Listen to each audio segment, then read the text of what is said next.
So, lots of people on the forum asking how do you disassemble an IPK. I do it like this. When you take it out of the car, you'll find the 2 leads attached to the back. Press the buttons in. That allows the over centre catches to come forward. You can then pull the plugs, take the IPK out of the car. Once it's on the desk, then first thing you need to do, pull out the push button, flip the unit over. There'll be a couple of catches on the back. Release those, flip it back up. Same 2 catches on the top. That releases the front of the unit. Once you have the front of the unit off, grab the dials, needles, simply twist and pull. That will remove them. The fuel and temperature gauge can be a little more problematic. Sometimes if they get stuck, you need to get thin nose pliers underneath to grab the shaft in order to twist them off successfully. Otherwise it is possible to pull the shaft out, and then that leaves the particular gauge in question jumpy. It still works, but it's not as smooth.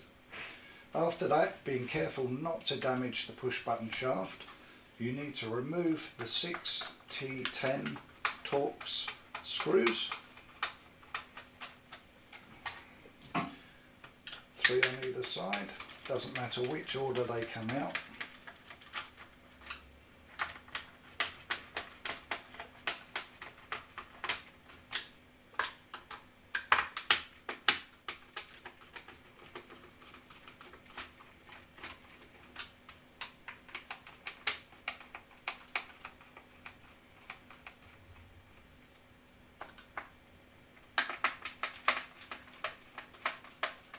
Once you've got the last one out, you'll find if you lay it flat on the bench, the front bezel will then come off.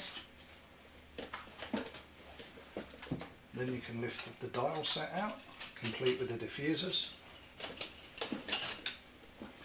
Take out the little crystal diffuser for the alarm. Take hold of the push button, give it a good sharp pull, that will come out. That leaves you with the LCD screen and ribbon cable, the lower LCD screen and its clamping harness. Either end you have a clip. So the first thing you need to do is push into the clip to release it. Same the other end, both ends are now released. Now I'll do it on the white end as it's easier. There is a clip on either corner of these. Generally I will push one side while pushing forward to my finger. That will release 2 clips. I then push each clip individually and that comes away. Swapping to the other end, I've already released the end clip. Again, release the first 2 by pushing across and up your fingers, then release the other 2 and pull the back off. The back's then off the unit and you'll find that there are 2 clamps which hold the lower display. Push those to the side. Then there are a couple of small offset spring clips. You need to push the spring while pushing it forwards. That will release the clamp for the lower display. Once that's free, you'll find the board can be loosened. Then the final step is to take a small sharp bladed tool just under the edge of the LCD screen either side. Pry that up. Now here's where you have to be very careful.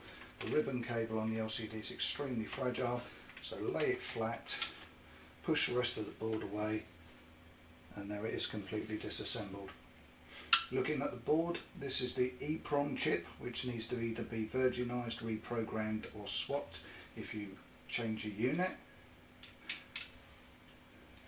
Looking at the back of the unit, these are the solder joints for the LCD screen. The drivers for the various needles. This is the sounder speaker. If there's a sounder speaker there, it doesn't necessarily mean that reverse sensors are supported. Generally this part is what needs changing. If the sounder doesn't work, it's released by the 3 plastic clips here, here and here, and by melting these 2 solder joint pins, the entire unit can be lifted off and replaced.